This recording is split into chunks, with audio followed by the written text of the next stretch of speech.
ಯಲಹಂಕದ ಸಿಂಗನಾಯಕನಹಳ್ಳಿನೂ ಸಹ ಮಂತ್ರಾಕ್ಷತೆಯನ್ನು ಅಯೋಧ್ಯೆಯಿಂದ ತಂದಿರತಕ್ಕಂಥ ಮಂತ್ರಾಕ್ಷತೆಯನ್ನು ಪ್ರತಿ ಮನೆ ಮನೆಗೂ ತಲುಪಿಸ್ತಕ್ಕಂಥ ಕೆಲಸ ಆಗ್ತಾ ಇದೆ ಮತ್ತು ಇತಿಹಾಸ ಪ್ರಸಿದ್ಧ ರಾಮರ ದೇವಸ್ಥಾನದ ಬಳಿ ಪೂಜೆ ಮಾಡೋದ್ರ ಮೂಲಕ ಆ ಮಂತ್ರಾಕ್ಷತೆಯ ವಿತರಣೆಗೆ ಚಾಲನೆ ಕೊಡ್ತಕ್ಕಂಥ ಕೆಲಸವನ್ನು ಶಾಸಕರು ಎಸ್ ಆರ್ ವಿಶ್ವನಾಥ್ ಸರ್ ಮಾಡ್ತಾ ಇದ್ದಾರೆ. ಅವ್ರನ್ನೇ ಕೇಳೋಣ, ಮಂತ್ರಾಕ್ಷತೆಯ ಮಹತ್ವ ಏನು ಸರ್?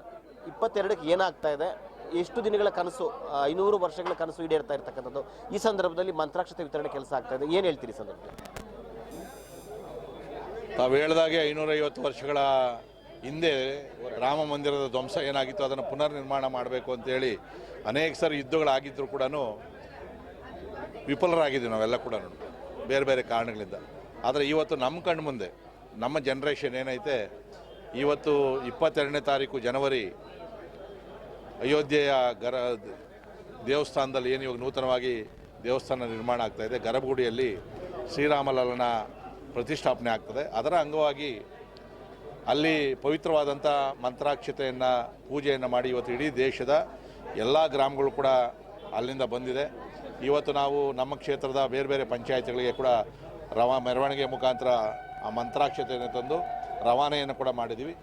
ಮನೆಗೆ ಹೋಗಿ ಅಕ್ಷತೆಯನ್ನು ಕೊಡಬೇಕು. ಏನು 22ನೇ ತಾರೀಕು ಅಲ್ಲಿ ದೇವಸ್ಥಾನದಲ್ಲಿ ಪ್ರತಿಷ್ಠಾಪನೆ ಆಗ್ತದೆ, ಆವತ್ತು ಪ್ರತಿ ಗ್ರಾಮ ದೇವತೆ ಮತ್ತು ಯಾವುದೇ ದೇವಸ್ಥಾನ ಇದ್ದರೂ ಕೂಡ ಅಲ್ಲಿ ಪೂಜೆಯನ್ನು ಮಾಡಿ ಎಲ್ಲರೂ ಕೂಡ ಅನ್ನ ಸಂತರ್ಪಣೆಯನ್ನು ಮಾಡಿ ವಿಜೃಂಭಣೆಯಿಂದ ನಮ್ಮ ಕಾಲದಲ್ಲಿ ರಾಮ ಮಂದಿರದ ನಿರ್ಮಾಣ ಆಗ್ತಿರೋದ್ರಿಂದ ಪ್ರತಿಷ್ಠಾಪನೆ ಆಗ್ತಿರೋದ್ರಿಂದ ಅದನ್ನು ಸಂತೋಷ ಪಡಬೇಕು, ಸಂಭ್ರಮಿಸಬೇಕು ಅನ್ನೋದಕ್ಕೆ ಒಂದು ಕರೆಯನ್ನು ಕೂಡ ನಾವು ಕೊಟ್ಟಿದ್ದೀವಿ. ಯಾವ ಕಾರಣಕ್ಕೆ ಜೈಲಿಗೆ ಹೋಗಿದ್ರಿ ಸರ್? ಅದನ್ನು ಇಲ್ಲಿ ನೇರವಾಗಿ ಹೇಳೋಕ್ಕಾಗೋದಿಲ್ಲ. ಅದರಲ್ಲಿ ನಮ್ಮ ಹೋರಾಟದ ಫಲವಾಗಿ ಅವತ್ತು ಕಾಂಗ್ರೆಸ್ ಸರ್ಕಾರ ಇತ್ತು, ಸನ್ಮಾನ್ಯ ದಿವಂಗತ ಜಾಫರ್ ಶರೀಫ್ ಅವರಿದ್ದರು. ಸೊ ಅಲ್ಲಿ ಆಯ್ದ ಯಾವ ಪ್ರಮುಖ ಕಾರ್ಯಕರ್ತರು ಈ ಮುಂಚೂಣಿಯಲ್ಲಿ ಹೋರಾಟ ಮಾಡ್ತಾಯಿದ್ವಿ, ಎಲ್ಲೋ ನಡೆದಂಥ ಘಟನೆಗೆ ತಳುಕನ್ನು ಹಾಕಿ ನಮ್ಮನ್ನೆಲ್ಲ ಕೂಡ ನಮ್ಮನ್ನು ಬಂಧಿಸಿ ಜೈಲಲ್ಲೂ ಕೂಡ ಇಟ್ಟಿದ್ದರು.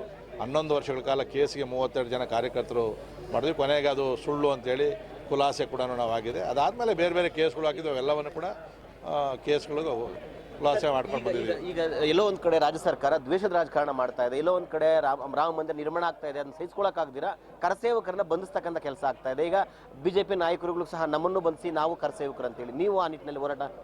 ನಮ್ಮನ್ನು ಬಂಧಿಸೋಕ್ಕಾಗಲ್ರಿ, ಆ ತಾಕತ್ತು ಬೇಕಲ್ಲ ಅವ್ರಿಗೆ. ಎಷ್ಟು ಜನ ಬಂಧಿಸ್ತೀರಿ ನೀವು? ಜೈಲುಗಳು ಸಾಲೋದಿಲ್ಲ ಅದರಲ್ಲೆಲ್ಲ. ನಮ್ಮ ಸರ್ಕಾರ ಇಲ್ದಿರೋವಾಗೆ ನಾವು ಹೋರಾಟವನ್ನು ಮಾಡಿ ರಾಮ ಮಂದಿರ ನಿರ್ಮಾಣಕ್ಕೆ ಹೋರಾಟ ಮಾಡಿರ್ತಕ್ಕಂಥದ್ದು. ಕೇಂದ್ರ ಸರ್ಕಾರ ನಮ್ಮದೈತೆ, ನಾವು ಪ್ರಬಲವಾಗಿರುವಂಥ ಸಂದರ್ಭದಲ್ಲಿ ಸುಮ್ಮನೆ ಹೇಳ್ತಾ ಇದ್ದೀವಿ ನಮ್ಮನ್ನು ಬಂಧಿಸಿ ಅಂತೇಳಿ ಬಂಧಿಸೋಕೆ ಅವ್ರ ಕೈಯಲ್ಲಿ ಆಗೋದು ಇಲ್ಲ.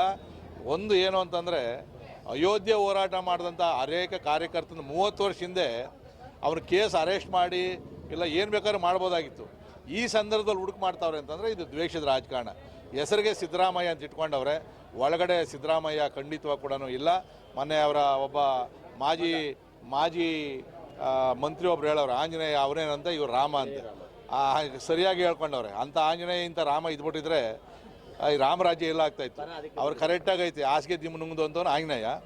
ಇಲ್ಲಿ ಈ ಥರ ನಮ್ಮ ಹಿಂದೂ ವಿರೋಧಿ ಕೃತ್ಯವನ್ನು ಎಸಗ್ತಾ ಇರ್ತಕ್ಕಂಥ, ಹಿಂದೂ ವಿರೋಧಿ ಹೇಳಿಕೆಗಳನ್ನು ಕೊಡ್ತಾ ಇರ್ತಕ್ಕಂಥ, ದೇವಸ್ಥಾನದೊಳಗಡೆ ಬರೋದಕ್ಕೆ ಅಸಹ್ಯ ಪಡ್ತಾ ಇರ್ತಕ್ಕಂಥ, ನಮ್ಮ ರಾಮನ ಹೆಸರನ್ನು ಇಟ್ಕೊಂಡಿರ್ತಕ್ಕಂಥ ಸಿದ್ದರಾಮಯ್ಯವರು ಇದ್ದಾರಲ್ಲ, ಖಂಡಿತವಾಗಿ ಕೂಡ ರಾಮನ ಬಗ್ಗೆ ಅವ್ರಿಗೆ ಒಲವೇನಿಲ್ಲ, ಭಯ ಶುರುವಾಗೈತೆ ಅವ್ರಿಗೆಲ್ಲ ಕೂಡ. ಸೊ ಅದಕ್ಕೋಸ್ಕರ ಅವ್ರು ಹೆಚ್ಚು ಅಲ್ಪಸಂಖ್ಯಾತರ ತುಷ್ಟೀಕರಣವನ್ನು ಮಾಡೋಕ್ಕೆ ಹೋಗ್ತಾ ಇರ್ತಕ್ಕಂಥ. Thank you sir. ಈಗ